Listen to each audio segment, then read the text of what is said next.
Morning all. All right, so quick news of the day video to get things started today.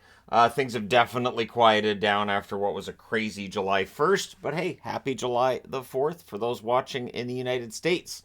Have yourself a very safe and fun 4th of July party if you're having one, and if you're not, just enjoy whatever you're enjoying on this day. Now, the Ottawa Senators, Travis Hamonic, has re-signed with Ottawa. It's a 2-year deal for $1.1 million per season. Good depth on the blue line, and totally understand why he would re-sign, as well as understanding why the Sens would bring him back. So, no risk to that contract, really $1.1 million. Worst case scenario, he gets buried in the minors at some point, but you can write off that $1.1 million. So yeah, it's a good contract for Ottawa. Good move. Speaking of moves, the Detroit Red Wings have now got Philip Zadina on their roster after clearing waivers. So there is the possibility he gets traded. There's the possibility that maybe they threw him on waivers, see if there was any interest at all. Or they could buy him out when the next buyout window opens. So there is a buyout window later in the summer. If they decide to buy him out, would totally understand. And again, if they're going to buy a player out, it's because there's no market for him. So we always have that debate about, well, why don't they trade him for something? Because nobody's willing to trade for the player. So if that's the case with Zadina, he may very well get bought out.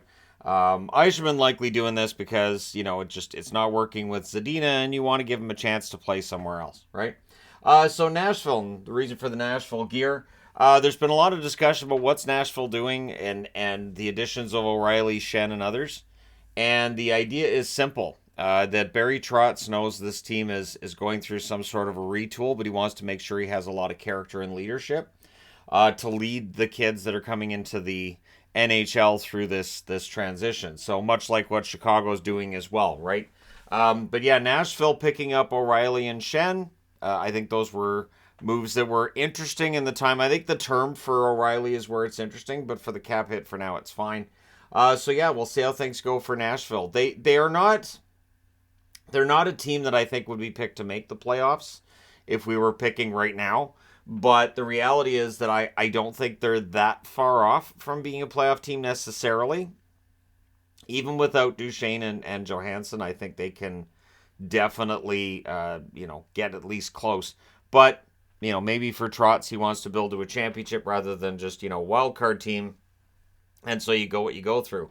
But yeah, it'll be interesting to see how many kids make the roster this year and how many jump up and who jumps into those spots that had previously been occupied by Duchesne and by Johansson.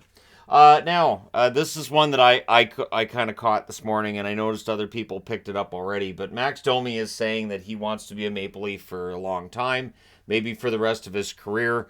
A quick Google search will show you that Domi has said that almost everywhere he's played. Now, I understand teams have traded him. I get it. I just find it kind of...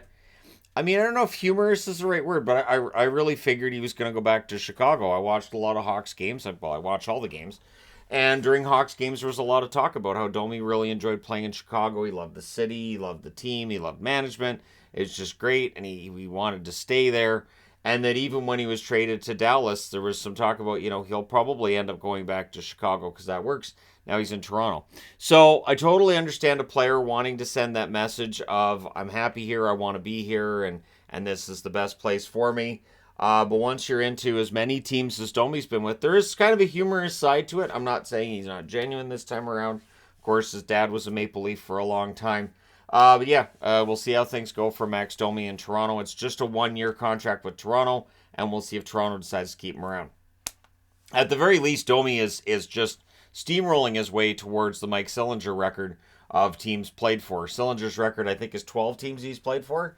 Yeah, Domi has a legit shot of getting there. He's still relatively young, and he's played for a lot of teams. So we'll see if he reaches that mark. Speaking of which, Derek Pouliot's been picked up by the Dallas Stars. It is a 1-year, 2-way contract. I'm going to guess $775,000 at the NHL level for Pouliot. Veteran depth on the blue line is important. The Dallas Stars understanding this, so that's where that signing would come from. It is likely a Texas Stars move more than a Dallas Stars move. But that being said, if they need to call him up, they can. and he can fill in here and there as need be. So let me know your thoughts in the comment section below. As always, don't forget to hit like and subscribe if you're browsing your way through. You just happened upon this video. Thank you guys so much for watching, for all your support. I will talk to you again soon.